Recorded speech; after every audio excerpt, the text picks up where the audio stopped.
Hello, this is Dr. Hanaa Assil, and this is Unit 5 of June 2022. This is in the Pearson Edexcel International A level. So let us take a look at the first question. The first question says, this question is about catalysts. He gives me some standard electrode potentials, and he's saying which of these ions is most likely to catalyze the reaction between S2OA 2 minus and I minus. So this is the reaction he wants to catalyze. And looking at the information he gives me, I can see that this is a feasible reaction in which the E cell is positive. Now, which of these can catalyze this reaction? Well, let's look at the choices that we have. The chloride is a negative ion, so it wouldn't be used as a catalyst for something that already has negative ions, iodide, and so on. So we want to choose from the positive, and you should realize that if we look at all of these choices, it is the Fe2 plus that is used as a catalyst for this reaction. Now, which term best describes this type of catalyst for the reaction in A? You realize that we have two types of catalysts. So first of all, my choice is either heterogeneous or homogeneous. And you should remember that all of these are solutions, the reactants are solutions, and I am using Fe2 plus, which is also a solution. Now, if all of them are the same state, so solutions and solutions, this is homogeneous catalyst. If I were to use, for example, a solid catalyst for a solution, then this is something that has two phases or two states, then that would be a heterogeneous catalyst. Which substance is manufactured in a process involving a reaction catalyzed by vanadium 5 oxide? Which reaction uses vanadium oxide as a catalyst? Remember that the process to make sulfuric acid is the one that uses V2O5 as a catalyst. So it is the manufacture of sulfuric acid. Okay. This question is about alkaline hydrogen oxygen fuel cells, and he's saying what is the Hopf equation at the negative electrode. Remember, what are fuel cells? Fuel cells are cells in which the reactants are continuously supplied. Now, in the hydrogen oxygen fuel cell, what happens is the hydrogen reacts with the oxygen to form water. This causes a flow of electrons, so it causes an electric current. So which of these happens at the negative? You should realize that it is the hydrogen reacting to give electrons. That is the hydrogen with the hydroxide. That is the reaction at the negative. Which statement is correct for an alkaline hydrogen-oxygen fuel cell when compared with an acidic hydrogen-oxygen fuel cell? Remember that the catalyst or the reaction in the hydrogen-oxygen fuel cell should be alkaline because that makes the catalyst more efficient. We have alkaline hydrogen-oxygen fuel cell. The catalyst is more efficient in that, not because of all the other choices.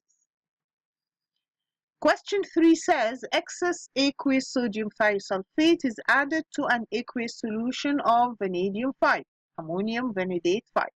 What color is the mixture when the reaction is complete? Okay, what do we have? We have different colors for vanadium compounds, and you should remember these colors. So if it is a +2, it's purple, +3 is green, +4 is blue, and +5 is yellow. These are the different oxidation states for vanadium. Now, what do we have here? We're talking about sodium thiosulfate. Now, we have the vanadate is V5. So it's VO2 plus. This can be reacted to give VO2 plus, and then the VO2 plus can give V3 plus. So in the end, when you have excess of sodium thiosulfate, what you end up with is vanadium plus 3. What color would the vanadium plus 3 have? The vanadium plus 3 is green. You should know that. Which transition metal complex is commonly used as a treatment for cancer? Remember that the complex used to treat cancer is what we call cisplatin. So cisplatin is the structure in which we have chlorine and ammonia complexed with platin in a cis form so that the chlorines are on the same side and the ammonia on the same side. Which reagent, when added to aqueous sodium dichromate 6, causes a shift in equilibrium resulting in the formation of a yellow solution? You need to know this, that if we have CrO4 2-, now if I add, or here he's starting with dichromate, so he's starting with the Cr2O7 2-.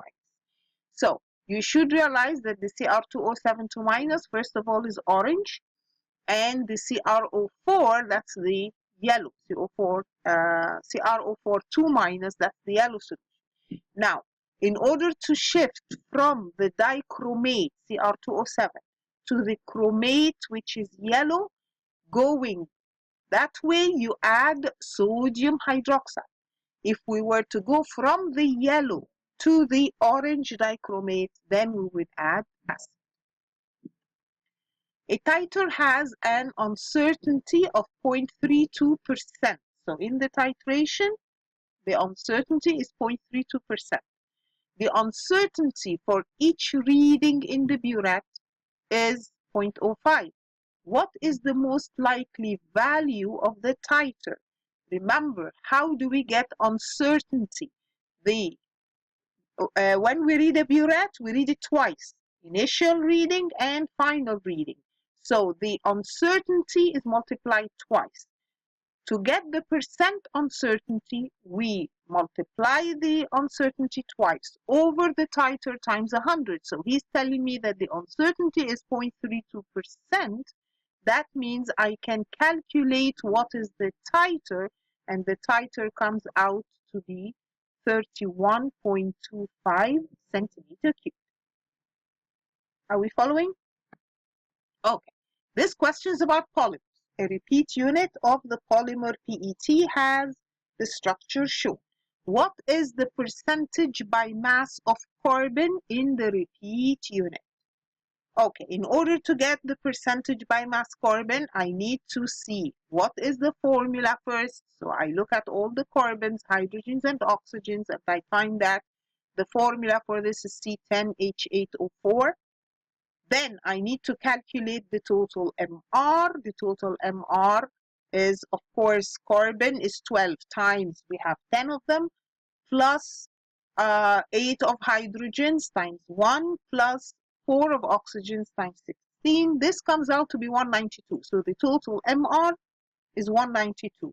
Now, what does he want? Percent carbon. So percent carbon is the portion of the carbon over the total times 100. This comes out to 62.5%.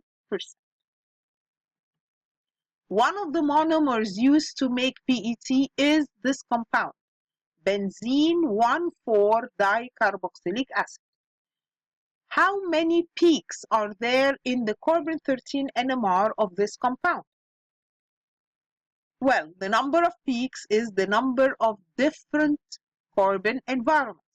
So how many different carbons do we have? We have one of the acid, and that's the same on the other side. We have one where the acid is attached to the benzene ring, and that's the same on the other side. And we have one that is next to that, which I put carbon 3, and I have another one next to that. So I have 3 different carbon environments, so we will have 3 different peaks. The repeat unit of another polymer has this structure.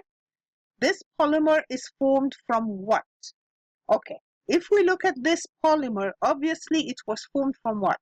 It was formed from an alkene We remove the bonds that are joining the polymers to other units, and we put a double bond in the middle. So this is my repeat unit. So this polymer is formed from what? It's formed from one single type of monomer that has a double bond. And of course, when an alkene makes a polymer, that is an addition polymer, or it does addition reaction. Which ion is formed when a mixture of sodium nitrite and dilute hydrochloric acid reacts with phenylamine? Okay, what is phenylamine? That's the benzene with the NH2 on it. Now we're reacting it with what? With sodium nitrite and HCl? Well, this is the one that will give the diazonium salt, so it gives this compound in D. This question is about the Grignard reagent. So this Grignard reagent can be prepared by refluxing 1-bromo-2-methyl-propane with magnesium in a flask containing a dry solvent and anti-bumping granules. Remember that Grignard reagent is very useful for synthesis of compounds. How do we make it? We start with the bromo compound. So he's saying I'm going to start with 1-bromo-2-methyl-propane, or the chloro compound. And then we react it with magnesium. What is the solvent used? You have to remember that to prepare the Grignard, we start with an alkyl halide, react it with magnesium in presence of ether, dry ether. This gives what we call the Grignard reagent. Why are anti-bumping granules added to the flask? Well, when we do any refluxing, we need anti-bumping granules. We put that in the flask, and you know that reflux means I have a condenser with water in from down, water out from the top, and so on. So why do we use anti-bumping granules? We use it to ensure that the solvent boils smoothly, or to prevent, remember they're called anti-bumping granules. This is to prevent the bumping of the solution so that the solution does not bump up into the condenser. So this is to ensure that the solvent boils smoothly. The structure of 2-methyl propyl magnesium bromide is shown. Which statement best describes the circled carbon atom? Okay, if we have a Grignard reagent, remember that the Grignard reagent is a carbon that is negatively charged, and it will act as a nucleophile that attacks a carbonyl compound, for example. Actually, there are many reactions for the Grignard, but the most common is using this Grignard to attack a carbonyl compound in order to form an alcohol, for example, that has these two alkyl groups attached together. So the carbon in which the magnesium bromide is attached, it is negative and it is nucleophilic. Which compound reacts with 2-methyl propyl magnesium bromide, that's the first compound on the left, to form 4-ethyl 2-methyl heptane for all, which it has on the right.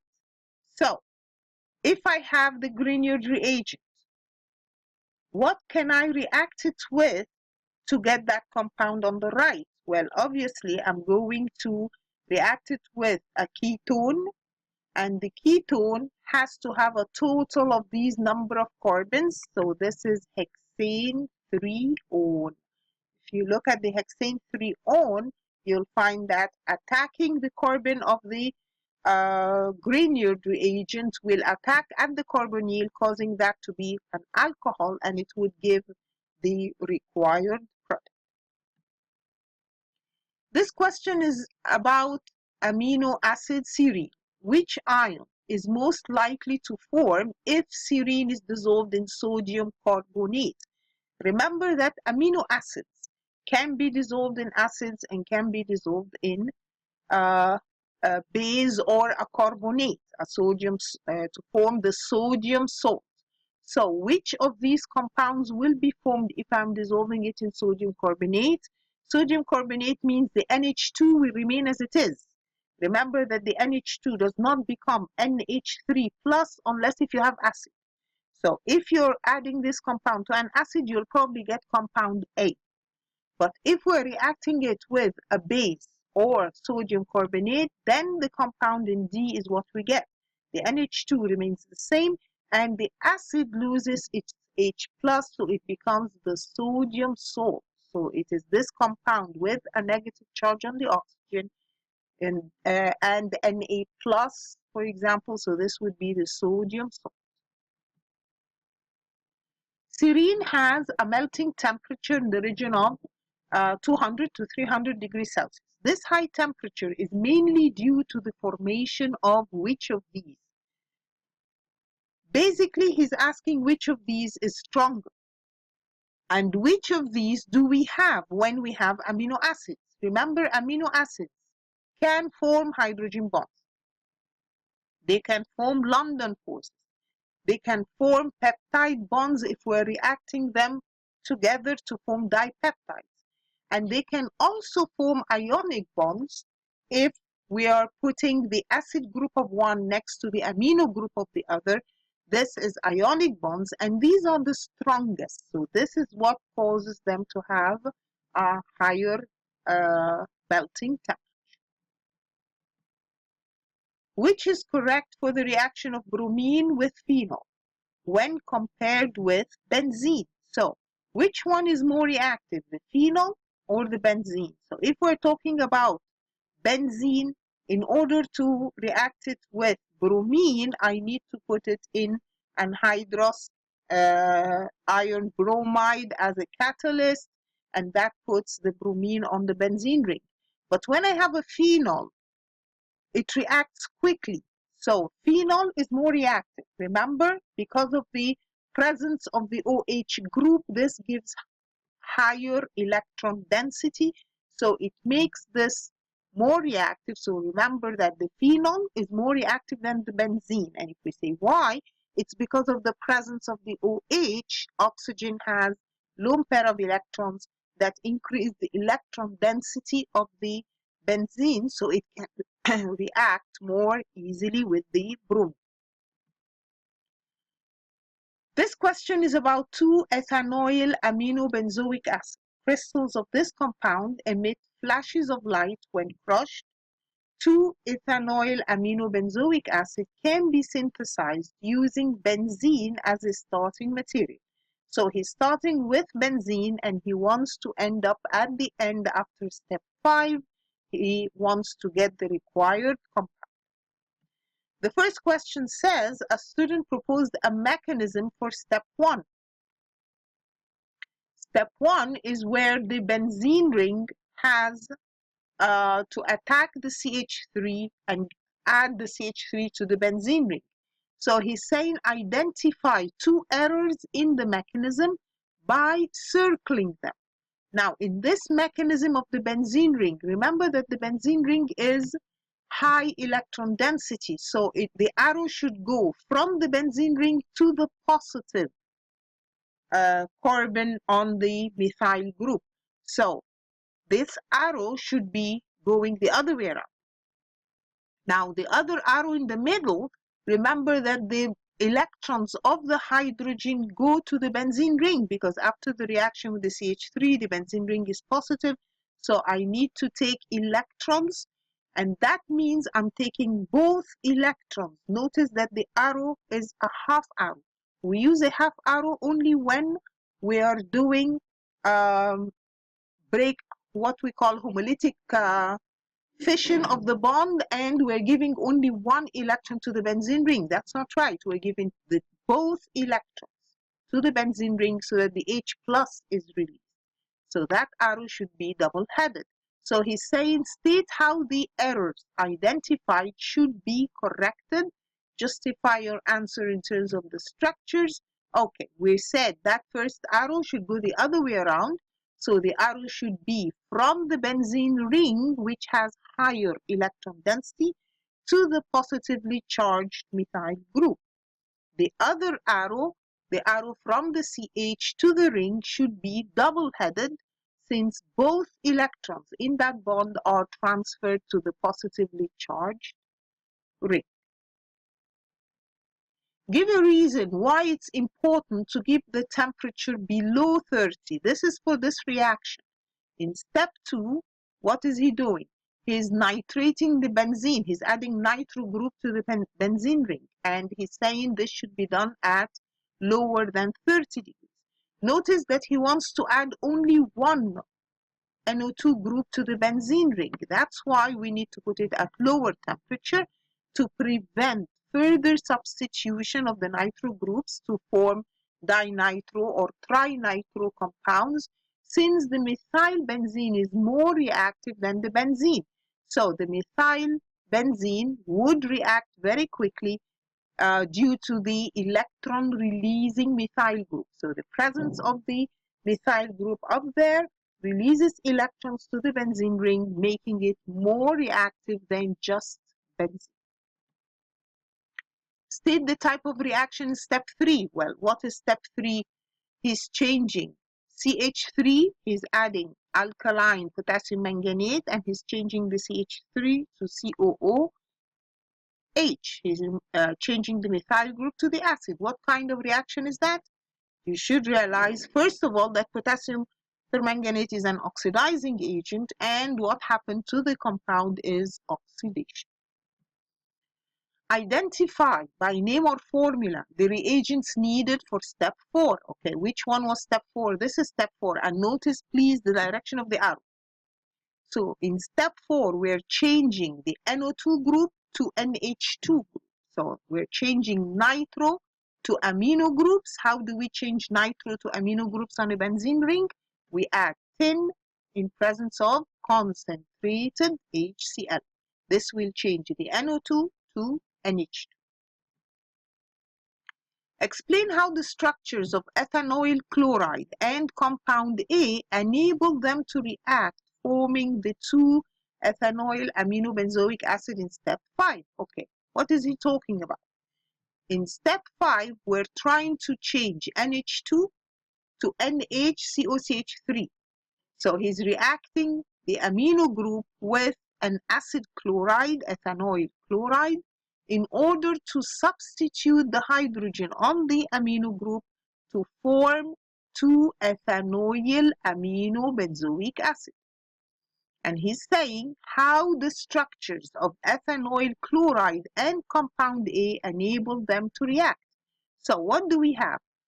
The benzene ring has the amino group, and you should realize that the amino group has lone pair of electrons that will attack the carbonyl of the ethanoyl chloride, and this will allow the addition of the COCH3 to the NH group. So the lone pairs of electrons on the NH2 group attack the partially positive carbon atom on the carbonyl of the ethanoyl chloride. The CCl bond then breaks and electrons move to the Cl to form a Cl minus ion and the product that we're looking for. Calculate the volume of benzene required to form 5.92 grams of this product, assuming that the overall yield for the synthesis is 28.2%. So we started with benzene in the end, and he's saying he wants the volume of benzene needed in order to get in the end 5.92 grams of that product. But he's saying that this synthesis gives an overall yield of 28.2%. And he's giving me the density. So how do we get the volume of benzene?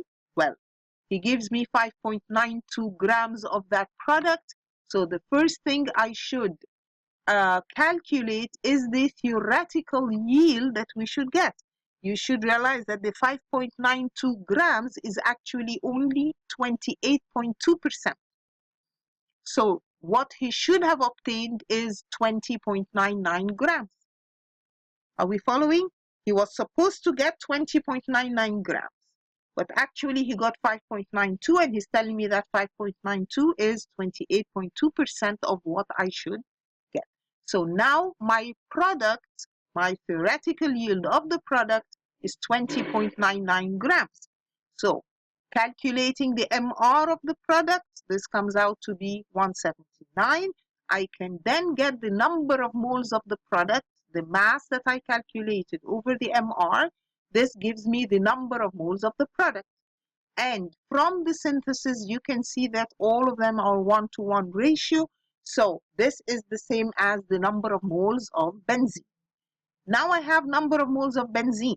What did he give me? He gave me the density. So I need to get the mass. The MR of benzene is 78. The mass of benzene would be the number of moles times the MR. So that means that the mass of benzene that I started with was 9.15 grams. He wants the volume. How do I get volume?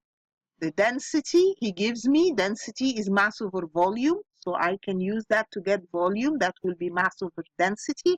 So the mass that I calculated over the density, this gives me the volume of benzene.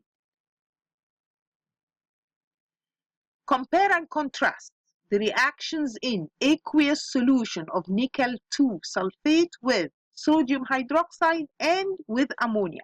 So we're reacting nickel 2 with sodium hydroxide and with ammonia. For each reaction, include what would be seen, the equation, and the type of reaction. Okay, let's take this one by one. You should realize that nickel 2 plus originally, if it is in water, it is nickel with 6 water around it, and this is a green solution. So we're starting with a green solution. Now we're adding either sodium hydroxide or ammonia. And you should realize that on adding any of them to this green solution, we get a deprotonation reaction, because instead of nickel with 6 water, we're reacting it with 2 hydroxide ions. So this is nickel with 4 water and 2 hydroxides, and that is a gray-green precipitate. And then, so this gray-green precipitate is obtained with both. The difference between them is if I add excess ammonia, then the precipitate dissolves to form a blue solution, because we have what we call ligand exchange. Instead of water and hydroxide complex to the nickel, we get ammonia complex to the nickel, and that is a blue solution. You should be familiar with the colors of nickel and most of the transition metals that we talked about, and their colors in solution, different solutions and different oxidation numbers. A compound Q is a pale yellow liquid that is the main constituent of cinnamon oil. Q contains the elements carbon, hydrogen, and oxygen. Complete combustion of 6.02 grams of Q produces 18.07 grams of carbon dioxide, and this mass of water determine the empirical formula of Q. So he's not giving me masses of carbon and masses of hydrogen, he's giving me the masses of carbon dioxide and water, and and the original mass of Q, and he wants the empirical form. So let's get the number of moles of each of these first. The number of moles of carbon dioxide is the mass that he gives me over the molecular mass of carbon dioxide. So this is the number of moles of carbon dioxide. Now you should realize that the carbon dioxide has 1 mole of carbon in it. So I can get the number using this number of moles. Since carbon dioxide has only 1 carbon, then the number of moles of carbon dioxide is the number of moles of carbon. The mass is number of moles times MR. So that means that I have a mass of carbon of 4.928 grams. Now, doing the same thing with water, I get the number of moles of water, mass over molecular mass. This gives me number of moles of water. But if I want number of moles of hydrogen, notice that the water has 2 moles. Each 1 mole of water has 2 moles of hydrogen. So in this case, the number of moles of the hydrogen is twice the number of moles of water times mR of hydrogen, which is 1. So this gives me the mass of hydrogen. Now, the mass of oxygen would be the difference. We started with 6.02 grams of Q. I have mass of carbon and mass of hydrogen. Add them up, subtract them from 6.02. This gives me the mass of oxygen. Now we can calculate empirical formula. How do we calculate empirical formula? We put the masses of each one, divide by the mass number of each one. This gives me certain numbers. I look at them and divide by the smallest to simplify the ratios. So this one is the smallest, and this gives me a ratio of 9 to 8 to 1. So the empirical formula is C9H8O. Tests on samples of Q show that it has these results, and he's trying to deduce the structure. Okay, what did he do? It burns in air with a very sooty flame. Now, if an organic compound burns in air with a very sooty flame, most probably it has a benzene ring. Forms an orange precipitate with 2,4-dinitrophenylhydrazine. Which compounds form orange precipitate with 2,4-dinitrophenylhydrazine? You should know that then that means it's an aldehyde or a ketone. Forms a silver precipitate with Tollens reagent. This is a test for what? Aldehyde. So this means that we have an aldehyde and a benzene ring. Now, it decolorizes bromine water. What does that tell you? Which type of compounds decolorize bromine water? Alkenes. So that means that I have a benzene ring and an aldehyde and an alkene. Exists as a pair of geometric isomers. Remember, geometric isomers are cis and trans, or E and Z. And in order to do that, it has different groups on the carbon-carbon that has a double bond. Okay, so from all of these, what kind of structure can we deduce? And we know that we have C9H8O. This is the same compound that we got the empirical formula of. So this would be a possible structure that has benzene ring, aldehyde, and double bond that would give an E and a Z, because the two groups attached to each of the carbons of the double bond are different. Question 15 says, this question is about transition metal compounds and their quantitative analysis. Potassium dichromate is present in very small amounts in cement to help increase the time for the cement to set. A 50-gram sample of cement was washed with portions of deionized water. So I'm starting with 50 grams of cement. Now we dissolve the potassium dichromate.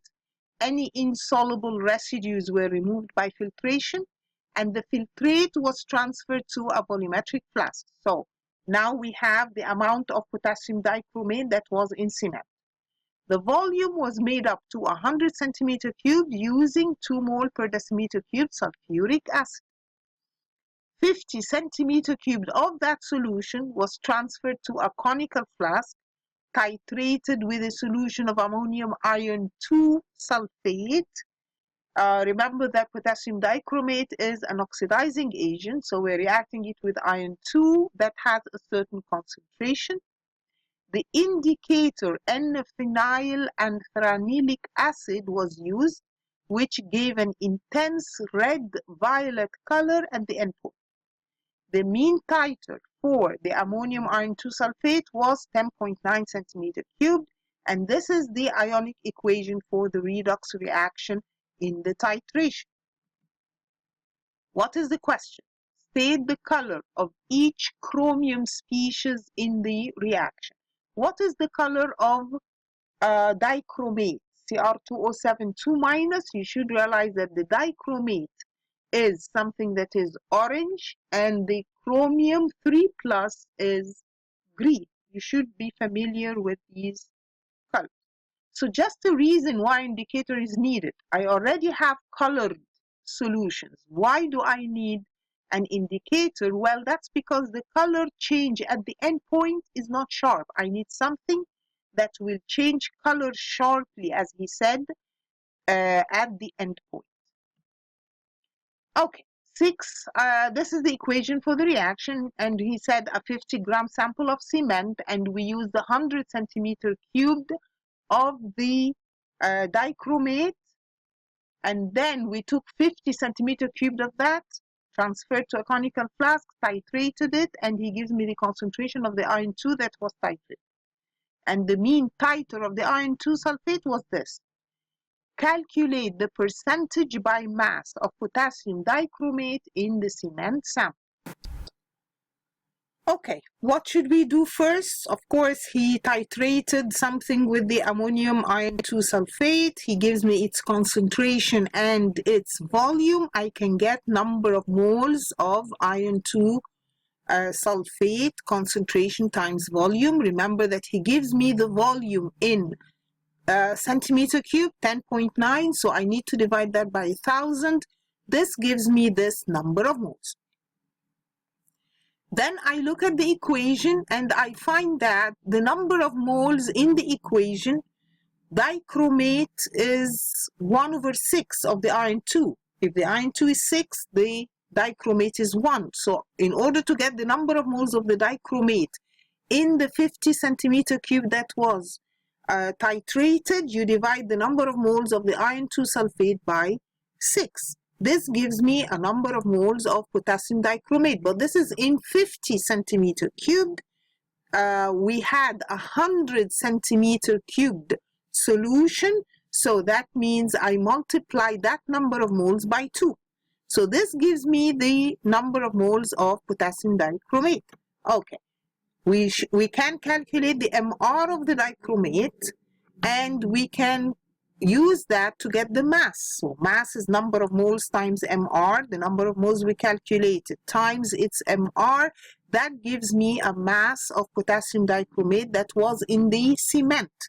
He wants the percentage in the cement, then that is the mass of the dichromate over the 50 grams of cement times 100. This gives me the percentage of the dichromate in the cement.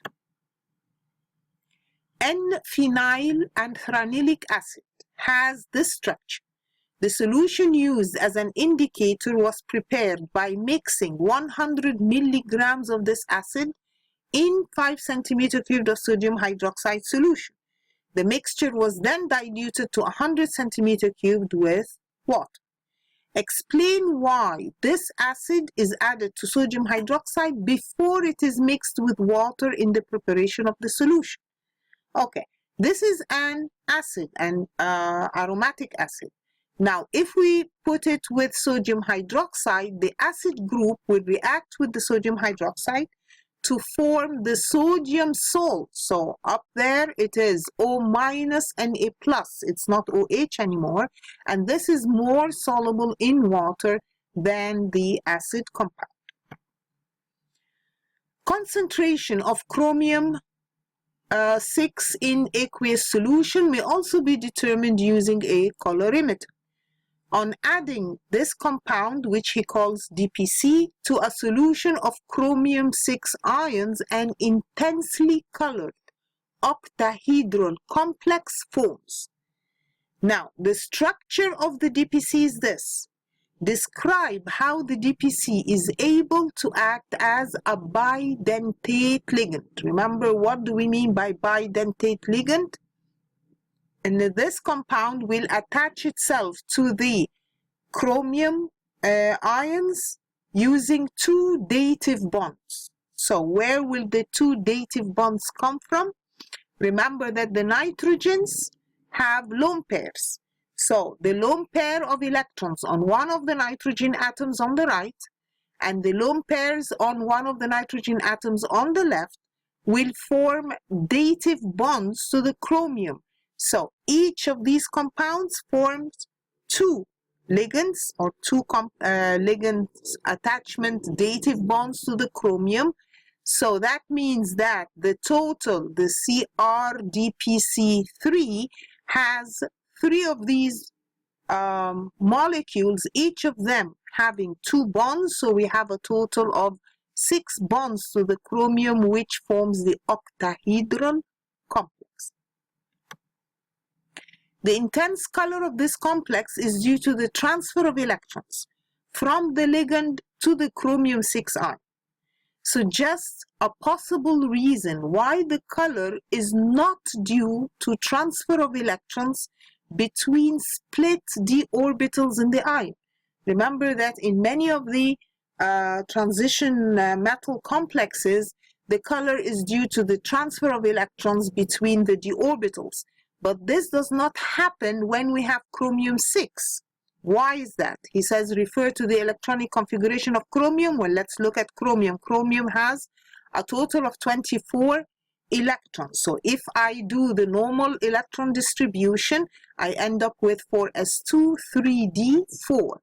So if I'm forming chromium plus 6, that is plus 6, that means I'm removing 6 of the electrons. Now, when we remove electrons, where do we remove them from? We remove first the 4s. So we're going to remove 2 from the 4s and 4 from the 3d. And that means my 3d sublevel is empty. So I cannot say that the color is due to transfer of electrons within the d orbitals because the d orbitals are all empty. Concentration of nickel-2 ions can be determined by forming a complex with this ligand. Explain why the formation of the dimethylglyoxime complex is favored in terms of entropy. Do you remember entropy? So why is it that this reaction will occur in relation to entropy? Well, let us see. Remember that if we're doing a reaction that forms larger number of particles or larger number of moles, this one has larger number of particles on the right. So if you see before the arrow we have 5 moles of particles. After the arrow we have 7. So we have larger number of particles on the right. And this gives more disorder. The more the particles, the more the disorder. That means we have an increase in entropy and the delta S of the system is positive. So remember the delta S of the system is always positive if I'm forming more particles. The ester ethyl 2-methyl butanoate is found in wild berries such as bilberries. Devise a synthesis to convert butene to ethyl 2-methyl butanoate. And he wants 4 steps. In 4 steps.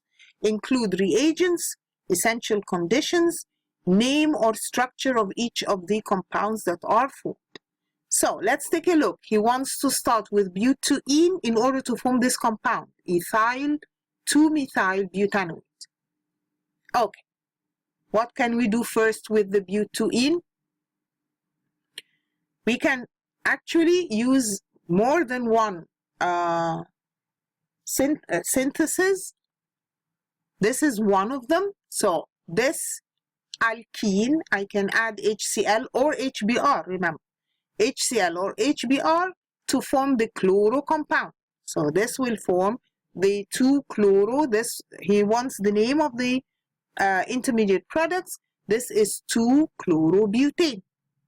Then I can use this to form the Grignard reagent. So I add magnesium in ether. This will give me the magnesium chloride of the secondary butyl. Then this Grignard reagent, I can react it with carbon dioxide in HCl, and this will add the acid parts on this compound. So carbon dioxide plus HCl will add a carbon with a COOH at that carbon. This is called 2-methyl butanoic acid. This is, if you look at the longest chain, it is a butanoic acid with a methyl group on carbon number 2. Now I can take this acid and react it with ethanol. And ethanol with acid. This is esterification. I need concentrated sulfuric acid as a catalyst, and this gives me the required compound. So this is 4 steps. That's what he wants. And we started with butene. Okay? There is another answer also if you prefer, but this is one of them. Okay? In this question, he says he's talking about something called gilding metal. Gilding metal is a type of brass alloy that consists of copper and a small amount of zinc, ranging from 5% to 11%. So I want the zinc to be about 5 to 11% by mass. Copper is very malleable and is hardened by the addition of this amount of zinc. Gilding metal is much less susceptible to cracking due to corrosion than brasses with a higher percentage of zinc. It has a warm golden color and can be used to coat materials using electrolysis. It is also used to make test pieces in jewelry manufacture because it has similar properties to silver but is less expensive. The proportions of copper and zinc determine the exact properties of the gilding metal and can be determined by chemical analysis. So, in this question, he's saying he's starting with 2.72 grams of a type of brass. This is dissolved in excess concentrated nitric acid, so it forms a solution of both copper 2+ and zinc 2+. A solution containing hydrogen sulfate ions is then added.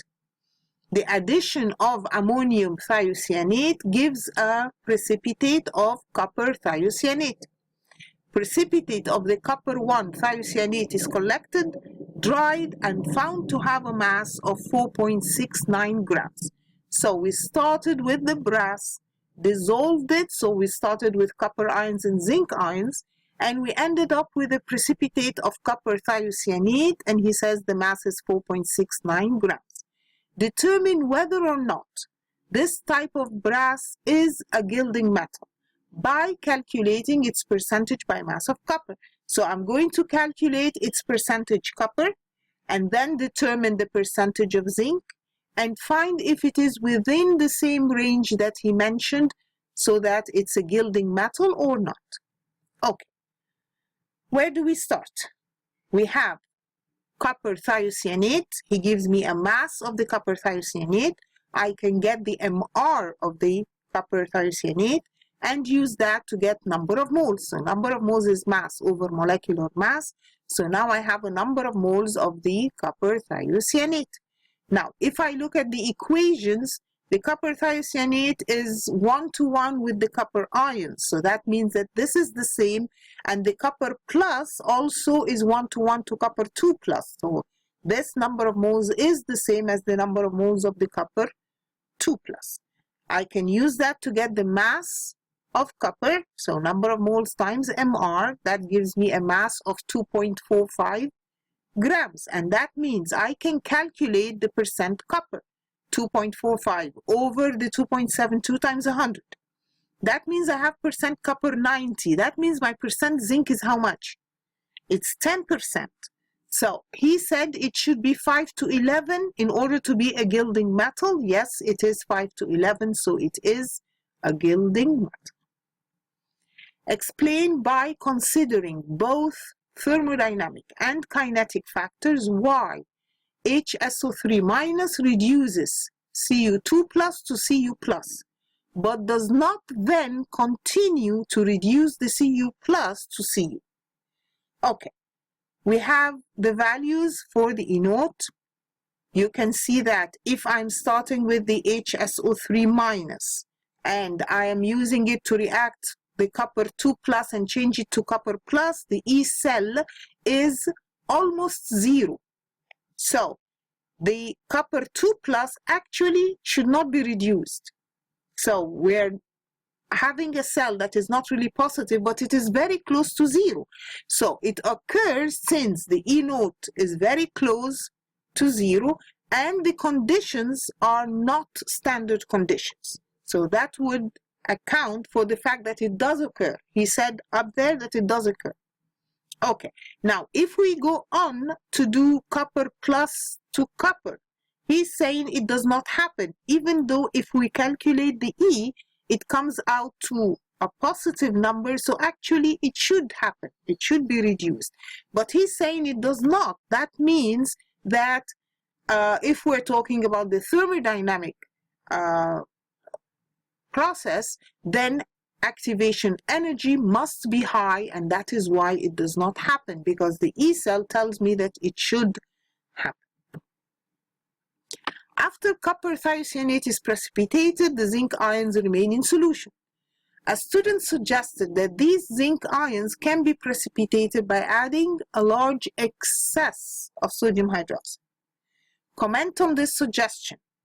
If I add excess sodium hydroxide to zinc ions, will I get a precipitate? Comment on this by describing the reactions that take place as a large excess of the sodium hydroxide is gradually added. So at the beginning, when I add sodium hydroxide, well, the zinc ions in sodium hydroxide form zinc hydroxide, and this is a white precipitate. And this is the equation because he wants described the reactions. Okay, so zinc ions plus hydroxide initially will give zinc hydroxide, which is a precipitate. But then when we add excess of the sodium hydroxide, the precipitate dissolves to give a colorless solution.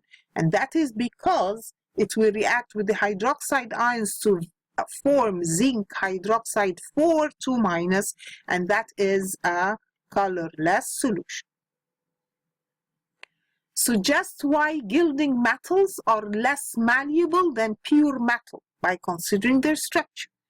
You should remember that a pure metal has layers of closely packed positive ions that can slide over each other when heated or hammered. This is why we said a metal is malleable. So he's saying that pure copper is more malleable. That's because the layers of positive ions can slide over each other when heated or hammered. But in any alloy, such as gilding metals, of course, gilding metals are an example of an alloy, and in any alloy, the positive ions are of different sizes. So here, for example, we have zinc and copper. The zinc ions are bigger than the copper, so this prevents the layers from sliding over each other easily. Okay. Then this question says, zinc and copper are also used in electrochemical cells. Draw a label diagram of the apparatus used to measure the EMF of a cell with copper and zinc electrodes under standard conditions. So he's asking me to draw an electrochemical cell that has zinc and copper. You should be familiar with this setup. So I have zinc electrode in one beaker and copper electrode in the other, and they're connected to a voltmeter. The beakers are also connected by a salt bridge, and the zinc is in a solution of 1 mole per decimeter cubed of zinc ions, and the copper is in a solution of 1 mole per decimeter cubed of copper ions. Okay, the last question in this paper is talking about the Nernst equation. So he gives me an equation, and he says a cell is set up with copper 2+ ions of concentration, 1 mole per decimeter cubed, and zinc 2+ ions of unknown concentration. The EMF of the cell is plus 1.09 volts. Calculate the concentration of the zinc ions. So first of all, when you look at the data booklet, you will find this, that zinc 2+ to zinc has an E of minus 0.76. But what we're doing is we're changing the zinc to zinc 2+. So that would be positive 0.76. And the copper 2+ are changing to copper. So this is the E of my cell between the zinc and the copper. So I can calculate the E cell. So the E cell is the total of this, that is plus 1.1 volt. Remember, when you flip the equation, you flip the sign. So in the data booklet, it is zinc 2+ plus 2 electrons to give zinc. But that's not what is happening here. We're having zinc and copper, and it is the zinc that is dissolving in solution to give zinc ions. So we inverted it. So the E of that is plus 0.76. The total of the E cell is plus 1.1. So we look at the equation that he gives me. That means that the 1.1 is equal to the E node that he gave, the EMF of the cell. He says up there that the EMF of the cell is 1.09 plus this over Z. You should know that Z, and he gives you up there that Z is the number of positive charges on the metal ion. So we're talking about zinc 2 plus.